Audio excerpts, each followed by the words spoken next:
పేదరికం నుంచి వచ్చిన బిడ్డలకు ఏదైనా చదువుకునే అవకాశం వచ్చిన కాడ లేదా ఉద్యోగాలు వచ్చిన కాడ కనీసం కొంత పర్సెంటేజ్ మార్కులో తేడా చూడాల్సిన విజ్ఞప్తి చేస్తుంది. మినహాయింపు ఉదాహరణకు కట్ ఆఫ్ కాడ ఏది మార్క్స్ వేసే కట్ ఆఫ్ కాడ ఎస్సీలకు ఒక కట్ ఆఫ్ మార్క్ ఉంటుంది, బీసీలకు ఒక కట్ ఆఫ్ మార్క్ ఉంటుంది, ఓసీలకు ఒక కట్ ఆఫ్ మార్క్ ఉంటుంది.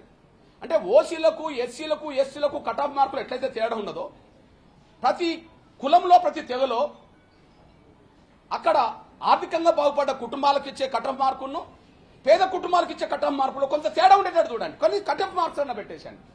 దానివల్ల కొంత పేద కుటుంబాలు చెందిన పిల్లలకు ఉన్నత చదువులు అందుకోవడానికి అవకాశం, ఉద్యోగాలు అందుకునే అవకాశం, రాజకీయంగా ముందుకెళ్లే అవకాశం తర్వాత వస్తుందనేసి కూడా మీ దృష్టి చెప్తున్నాను నేను.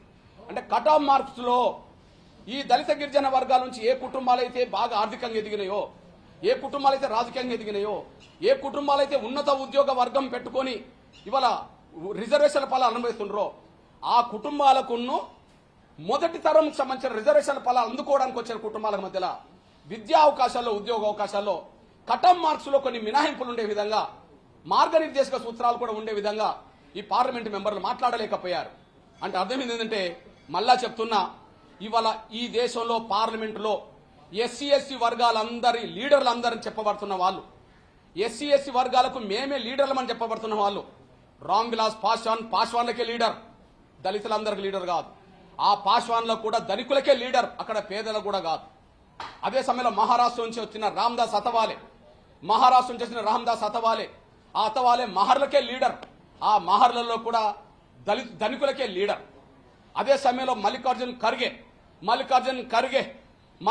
ఖర్గే అక్కడ చెలవాదులకే లీడర్, ఆ చెలవాదుల్లో ధనికులకే లీడర్. మాయావతి ఉత్తరప్రదేశ్లో చెమార్లకే లీడర్, ఆ చెమార్లలో ధనికులకే లీడర్. వీళ్లకు దళితుల్లో ఉండబడే అన్ని వర్గాల ప్రయోజనాలు కాపాడే నిజాయితీ లేదు. దళితుల్లో ఉండబడే అత్యంత పేద కుటుంబాలను కాపాడుకునే శక్తి వాళ్ళకు లేదు.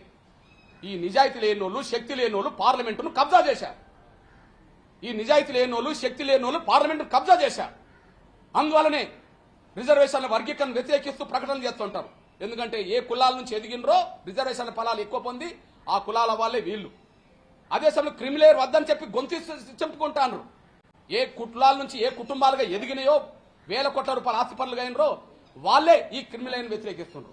క్రిమిలేయర్ను వ్యతిరేకించడం అంటే ఎస్సీ రిజర్వేషన్లు తొలగించడం అయితే అది మీకు బాధ అనిపిస్తే, మరి మీరు ఆర్థికంగా ఎదిగిన కుటుంబాల నుంచి మీ నుంచి న్యాయం పొందే విధంగా, అదే దళిత గిరిజన వర్గాల్లో ఉన్న పేద కుటుంబాలకు న్యాయం జరిగే విధంగా ఎందుకు ఉన్నత కుటుంబాలకు, దళిత గిరిజన వర్గాల్లో ఉన్న ఉన్నత కుటుంబాలకు, ఉన్నత వర్గంగా ఎదిగిన కుటుంబాలకు, పేద కుటుంబాలకు మధ్యలో ఒక కట్ ఆఫ్ మార్క్లో తేడా ఉండాలని చెప్పి ఎందుకు సూచన చేయలేకపోతున్నారో ఒక్కసారి సమాజానికి జవాబు చెప్పాల్సిన బాధ్యత ఉన్నది.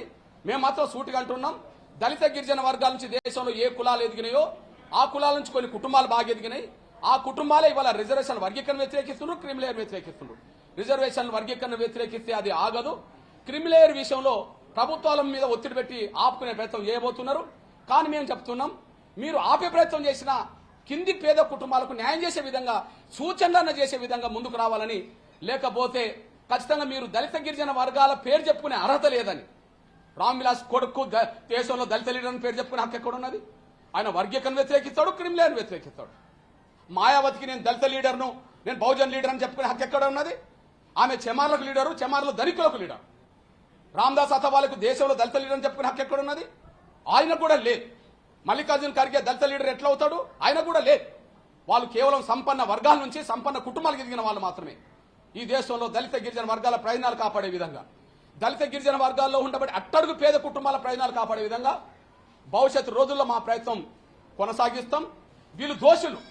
దళిత గిరిజన వర్గాల ప్రయోజనాలు కాపాడే నాయకులు వీళ్ళు కానే కాదు. పార్లమెంట్లో చేసిన దళిత గిరిజన వర్గాల లీడర్లు ఎవరు? నాయకులు కాదు. వాళ్ళు స్వార్థపరులు. వాళ్ళ కుటుంబాల గురించి, వాళ్ళ కులాల గురించి మాత్రమే ఆలోచించుకునే వాళ్ళు. వాళ్ళ నుంచి విముక్తి రావాల్సిన అవసరం దళిత గిరిజన వర్గాల కోట్లాది పేద కుటుంబాలకు ఉన్నది. వాళ్ళ విముక్తి చేసే విధంగా ఎంఆర్పీఎస్ భవిష్యత్తులో తన నిర్ణయాలు తీసుకుంటుంది.